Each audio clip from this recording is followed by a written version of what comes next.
A physician at a med spa in Carmel Valley is being charged in a COVID-19 fraud scheme. Today, Dr. Jennings Staley of Skinny Beach Med Spa was charged with mail fraud. In late March, the spa began sending emails advertising COVID-19 treatment packs, which included many drugs, one of which was hydroxychloroquine. Dr. Staley described the entire treatment to an undercover FBI agent as a miracle cure for COVID-19. He'll appear in federal court tomorrow. Some San Diegans say the IRS has deposited their stimulus checks into wrong or old bank accounts. 10 News reporter Jennifer Kastner spoke to the local IRS spokespeople and is finding out about those payment challenges. The San Diego spokesperson said the agency is begging for people's patience. He said most of the call centers are down. They are short-staffed because of the virus, but they said they're still working as quickly and as efficiently as they can in this dynamic situation. On our 10 News Facebook page, messages from local viewers over the stimulus check confusion. Mine got sent to the wrong bank. It was closed after I filed taxes. What now? Mine was sent to an account number. I have no idea whose. Mine shows it was sent to my account I closed 2 months ago.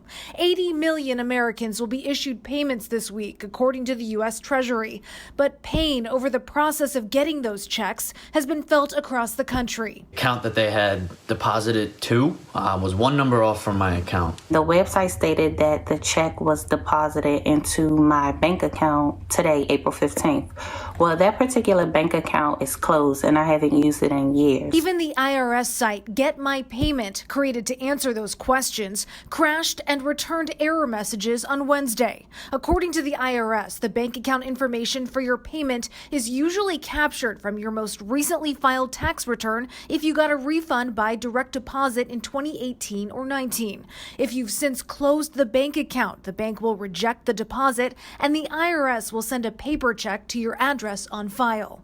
And on its website, the IRS has several more questions and answers related to bank account information for the stimulus checks. We have a link to that on our website, 10news.com. Just click on this story. Jennifer Kastner, 10 News. Well, we now have more developments on the USS Theodore Roosevelt. The Navy is reporting considering reinstating the ship's captain. Captain Brett Crozier was fired 2 weeks ago after pleading for help during a coronavirus outbreak aboard the San Diego-based carrier. It's also being reported that U.S. officials believe the outbreak on the ship came from routine flight operations. As former KGTV military reporter Bob Lawrence explains, these flights carry supplies or crew members. Parts for the airplanes, mail is delivered this way, sometimes food. The Navy also identified the USS Theodore Roosevelt sailor who died of complications from COVID-19 as Chief Petty Officer Charles Thacker. There is a growing memorial for the twin 15-year-old girls killed in a shooting rampage in Lemon Grove yesterday. Loved ones shared these photos of Helix Charter High School sophomores Kyra and Leah Christopher. The San Diego Sheriff's Office says the shooter is their mother's ex-boyfriend, 38-year-old Dwayne Groves Jr.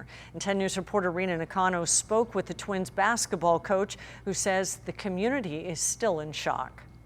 My twin daughters that are 15 are dead in the house. A mother devastated by the tragedy that unfolded in her Lemon Grove home Wednesday afternoon.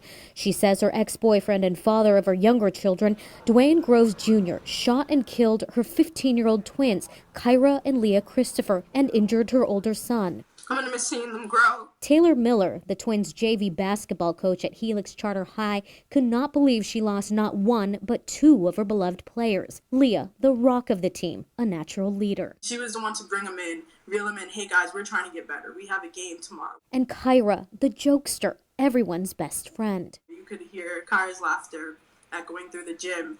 She just kept everybody happy. She says, as a new coach, the Christopher twins always made her feel welcome. Thank you to them for teaching me. As much as I had the coaching title, they were just as much coaches. They coached me up for my next steps of life. Instead, the girls are gone. According to search records, the accused shooter, Dwayne Groves Jr., has a long criminal history. In L.A. County, he was arrested for 3 felonies, carrying a loaded firearm, being a felon with a firearm, and production of a controlled substance. Then in 2006, Hawthorne police arrested him for a felony. And in 2009, the U.S. Marshal's Office arrested Groves in Fresno for another felony. You needed both of them. They were a package deal. Now, loved ones are left with only memories of the loving girls who came and left this earth together. They couldn't live without each other. If everybody could just have a little bit of what currently had, the world would be a much better place. Rena Nakano, 10 News.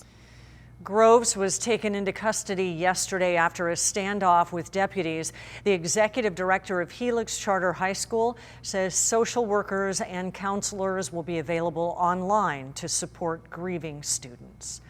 The next school year will look a lot different in San Diego. We may be operating with social distancing measures in place, that we may have to alter school schedules,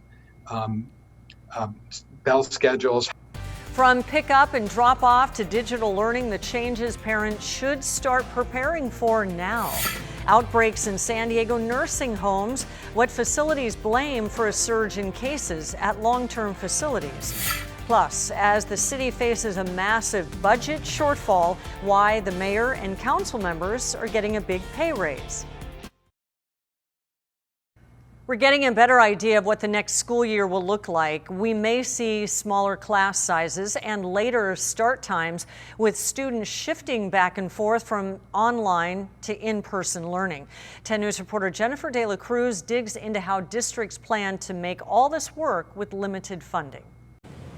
For more than 500,000 families in San Diego County, the next school year will be much different. The path forward is becoming more clear, but it's still pretty fuzzy. Bob Mueller with the County Office of Education laying out some plans they have so far. We may be operating with social distancing measures in place, that we may have to alter school schedules, bell schedules. He says if there's a new outbreak in the county, they'll be prepared to shift formats throughout the year. We may be in classroom instruction for a while, and then we may have to slide over to distance learning and then back again. Social distancing will be a main focus, limiting crowds during drop-off and pickup, PE classes, and lunch breaks. We may have to stagger arrival times. We may have to have multiple tracks running through the day so not everybody is in the hallway at the same time. We might need to run block schedules so we have fewer periods in the day and alternate those periods so that we just have fewer times where kids are changing classes. When students are on campus, sanitation measures will be out in full force. How do we increase frequency of cleaning of high-touch areas? How do we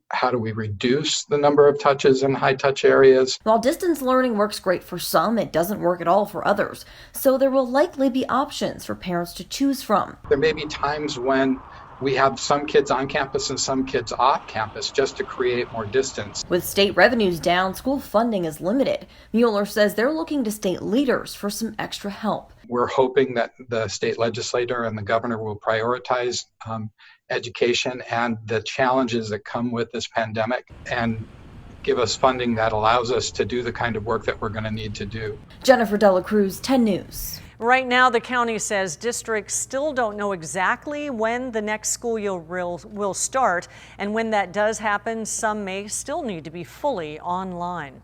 Well, San Diego Pride won't be happening this July due to the coronavirus. Today, organizers announced the cancellation of the event, which celebrates the LGBTQ community.